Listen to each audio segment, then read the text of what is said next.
Hey everyone, we are back. Welcome to Outer Banks Health, the official podcast series of the Outer Banks Hospital and Medical Group. Each month we will be featuring guests who will discuss not only health-related topics, but community topics as well. We are your hosts, Denise Schnabel. And I'm Wendy Kelly. Get ready, because we are in for quite a ride. Today's guest has a zest for life, and you can't help but smile when she gets going about her passions. She's lively, spry, exuberant, wide-eyed, and is the first to step up when there's a need. The list of organizations that this community stakeholder has rolled up her sleeves to assist is impressive, as is her repertoire of analogies that we like to call Tessisms. She is currently the vice chair of the Outer Banks Hospital Board of Directors and is a co-chair of the hospital's Cancer Center Capital Campaign. That's right, folks. Tess Judge is in the house. Tess Judge, welcome. Hi, Tess. You're here. Hey, ladies. Great to be here this afternoon. Lively and spry. Tess, give us a Tessism so people know what we're talking about. You know, you asked me about that earlier, and my Tessisms usually come when the circumstance arises. It's, when it just comes out. When somebody's working real hard, we talk about they're working as hard as a fat rat on a cheesecake. We love your Tessisms. We love them. We love them. Okay, so we are here today to talk about the Cancer Center campaign. But before we begin, tell us how you discovered the Outer Banks and what brought you here full time. Well, I was born and raised in Charlottesville, Virginia, and back in those days, we always went to Virginia Beach. But after getting married, we moved to the middle part of the state in Greensboro, North Carolina, and we're in the hotel business there. And one of our partners had an opportunity on the Outer Banks, and so we came and took a look, fell in love with it, and moved to the Outer Banks, and that was back in 1988-89, and have watched the tremendous growth that's happened here on the Outer Banks. Awesome. Truly. Yeah. Like maybe that the hospital was built. Well, that's the wonderful thing, because as many people know who are probably listening to this podcast, for many, many years we did not have a hospital on the Outer Banks. So you would, if you had to be in the hospital, you would either have to go to Elizabeth City or you'd have to go to Virginia Beach or Norfolk. One of the greatest things that I have seen in my years on the Outer Banks is our Outer Banks Hospital and how it's grown over these last 20 years, and all of the services that the Outer Banks Hospital works every day to provide to our community. It's just pretty phenomenal what's happened over these years. That's great. So I know we're not talking about the history on this series, but so tell us what it was like when the hospital was being built. Was there like an air of excitement? Oh, yes. Yes. People were very excited. I will tell you, as I said earlier, I was in the hospitality business, and in the spring and the fall, because we're here on the Outer Banks with all of the history of the Wright brothers and the Lost Colony and so forth, a lot of the school groups, middle school and up into high school, would come and visit the Outer Banks. And so this one spring, we had 3 busloads of students. I believe they were 4th and 5th graders that were here from the western part of the state. And that afternoon, when the teachers brought the children back from touring the Wright brothers, she said, okay, now everybody can go in the pool. But boys and girls, do not dive. Do not dive. So here are all of these youngsters around the pool, and here are the teachers. And what happens? This one little fella decides to dive. Long story short, he had to go to the Outer Banks Medical Center, and they had to airback him out. Thankfully, the young man was okay, but to see that happen and to know how much we needed a hospital here locally. So, yes, when we all saw that the hospital was being built here, it certainly was a wonderful asset for this community. Very cool. That's the same for being a business owner then across the board until it came. Yes. You had to deal with that. Absolutely. And I'm retired now, but I will tell you, during my years of business and so forth, we would have patients that would have to come and stay and be treated and so forth, and always heard how happy they were that we now had a hospital down here when the need was there. Well, also for your team members who worked for your employees, Absolutely. right? Absolutely. All the services that are provided through the hospital and through our medical offices. Yeah. So as a community member, you know that cancer touches all of us. In fact, we've seen you at several meetings or presentations where you've asked the audience if there was anyone in the audience that has not been affected by cancer, and you asked them to raise their hands. Has anyone ever raised their hand? I think that was probably one of the most phenomenal nights when we had our gala in 2020. Remember? And of course, the purpose of the gala that night, the funds were to go for the Outer Banks Cancer Center. And so there were probably, I would say, 300 plus in attendance that night, ladies. And Cindy Thornsvard, who also co-chairs the cancer committee with me, we got up before the ladies and gentlemen gathered that night, and I said, ladies and gentlemen, who in here tonight, please raise your hand if you, a family member, somebody you work with, a neighbor, someone your child goes to school with, raise your hand, has not been affected by cancer.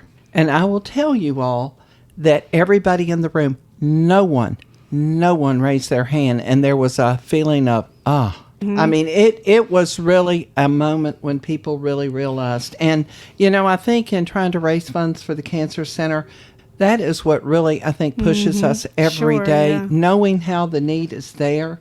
And for many, many years, our folks on the Outer Banks that were struggling with cancer would have to, ride to other facilities for treatment. And, not only is it hard on the person that is struggling with cancer, but also you have to, the caregiver caregivers. and the family and so forth. So it's incredibly important, the work that we're doing. It's Very really good. important. Yeah.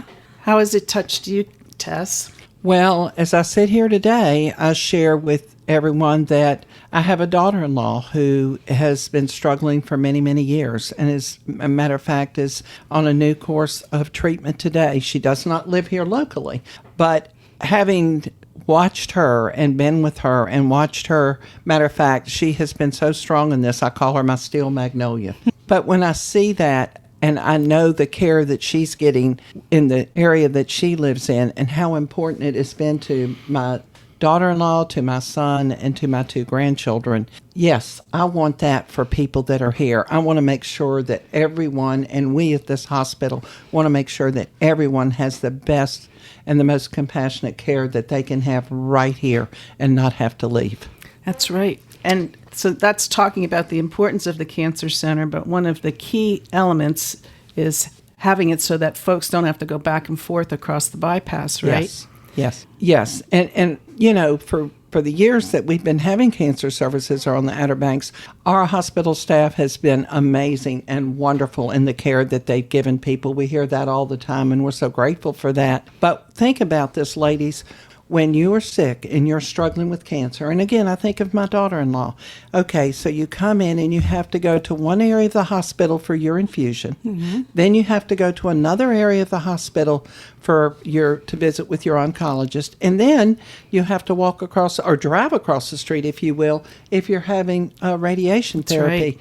That's a lot on someone who's struggling and not feeling well. So this new cancer center is going to be all under one roof, all services for the caregiver, for the person that's struggling with cancer, so that they can have wonderful care under one roof and try to take that stress off of them. That's fantastic. It's so exciting. So you, as we mentioned, are the co-chair of the Cancer Center campaign. So talk to us so far about what you've done so far, what you've raised, what your goals are, anything like that. Well, the Outer Banks, to me, and I've lived in other areas in the state of North Carolina and in the state of Virginia, and I will have to say, it is just wonderful how caring and giving that the people are in this Outer Banks community. We had a goal of $6 million, and to date we have raised $5.3 million. That's amazing. But let me share this with you. We are going to continue to work because there's more and more need out there. We want to make sure that we have all of the programs look good, feel better. We want to have programs for the families and the caregivers and the patient. So we want to continue to work to make sure that no stone is left unturned. We also want people to know, as we're moving out with this Cancer Center campaign into our community, that's all about, everyone's gift is so important. It doesn't matter the magnitude of that gift. I believe in different gifts equal sacrifice, and everybody's gift is important to this Cancer Center, and everybody's gift will be taking care of people down the road. It's fantastic. And people, I think, will start to get very excited about this when they see things happening, because it's been kind of a quiet part of the campaign. But our urgent care and family medicine practice just moved into their brand new building over in the Outer Banks Mall parking lot. The old Applebee's building was renovated, and now we're ready to remove that old building And I think that will start to get the community more involved in what's happening here with the Cancer Center. And the Cancer Center will be connected to the current Radiation Therapy Center. That's right. That's right. And it's going to be phenomenal. 11,000 square feet. There'll be 8 infusion bays. And for people who have had to go through chemotherapy, how this has been designed in our cancer center is these infusion bays can either be private, or you can be talking to another patient that's there, but they will also be where people will be able to look out a window at a healing garden and look at birdhouses and beautiful environment as they're taking their treatment. And we think that's very, very important. There's going to also be 2 private infusion rooms. There's a large education room that's going to be in the facility. And, that's all part of it, too, is education. And, having the navigators work with everybody, I think, is another important asset that we will have. And we'll have a patient resource room. So we are just going to make sure that our cancer center is comprehensive, and that on the Outer Banks, people who are struggling with cancer or have been diagnosed with cancer, that they know that they can come to the Outer Banks Hospital and have comprehensive, compassionate, and wonderful care each and every day that they're here, because we are here to help heal. We're here to walk that journey with them. And this cancer center is just going to be dynamite to help people in their journey. This is so thrilling. So thrilling. I'm so excited about this.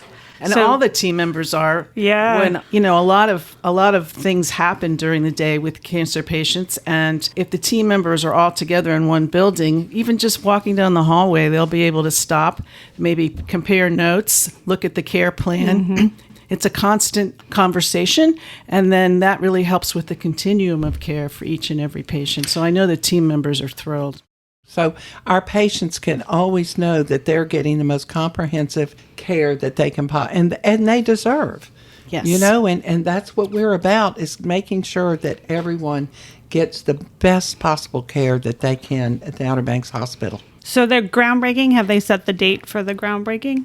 I believe it's June. I know it's in June. I'm not sure they've actually set the date, but we'll be sure to get that word out. But the fact that it's here, I mean, how long has the campaign been going on? Well, that's a beautiful thing about this, because we started about 4 years ago looking at a feasibility study. What can we do? What do we need to do? What are the needs here? And so forth. And then, of course, COVID came. So that kind of backed the process down a little bit. But then we started, I guess, about a year ago, really hitting the ground hard, if you will. And again, I would be remiss if I didn't say how generous the people in this community have been. And a lot of it because they have been either they or their family member, someone they know has been affected by cancer. One lady, I just love to share this story about this wonderful lady. When Jennifer Schwarzenberg and I visited with her, and when we got ready to leave, we just, said, thank you so much. Thank you for your generosity. And she turned to both of us and said, please don't thank me. Thank you. Thank the Outer Banks Hospital for what you all do each and every day. She says, I want to make sure if I can give back to this community, I want to give back where it can help people the most. So that kind of keeps us going. Yeah, exactly. Don't thank me, she says. Thank you. Well, Wendy and I not only appreciate you being here and talking to us, but all the work and efforts that you personally have put into this cancer campaign. I mean, it's just so heartwarming, and we greatly appreciate it. Well, it's wonderful, and I just think our staff at the Outer Banks Hospital is second to none. I hear that all the time, and I had a firsthand experience 2 weeks ago when a friend of mine happened to fall and ended up in the ER, and firsthand the care that she received that night was just wonderful. It really was. So to go from no hospital, ladies, no hospital 20 years ago, and have this phenomenal hospital that we have now, this phenomenal staff that, as we all know, our medical staff works so hard every day. Yes, they do. But what they have had to do during COVID, I mean, I don't think we can say enough about our nurses and our doctors and our technicians and everybody that works out there to keep the hospital clean, the food service. I mean, everyone has just been tremendous. And continually raising the bar to still get accredited for cancer during COVID is amazing. It is. And you know, I think another thing, too, our president, Ronnie Sloan, I have so enjoyed working on the board with Ronnie because Ronnie will tell the board members all the time, the hospital board, he also tells the development council, if you all hear anything that I need to know, make sure I know. Because if I don't know, I can't do anything about it. That's right. And he always wants to know to take that next step to make sure that we give the best care possible. That's true. And for the fourth grader that you talked about earlier, if he's still diving into swimming pools, we are now here for him. For more information on how you can help make this dream come true, please visit theobh.com/cancer center. If you've enjoyed this podcast, share it on your social channels. To hear more Outer Banks Health, check out the library at theobh.com/podcast. This is your host, Denise Schnabel. Stay safe.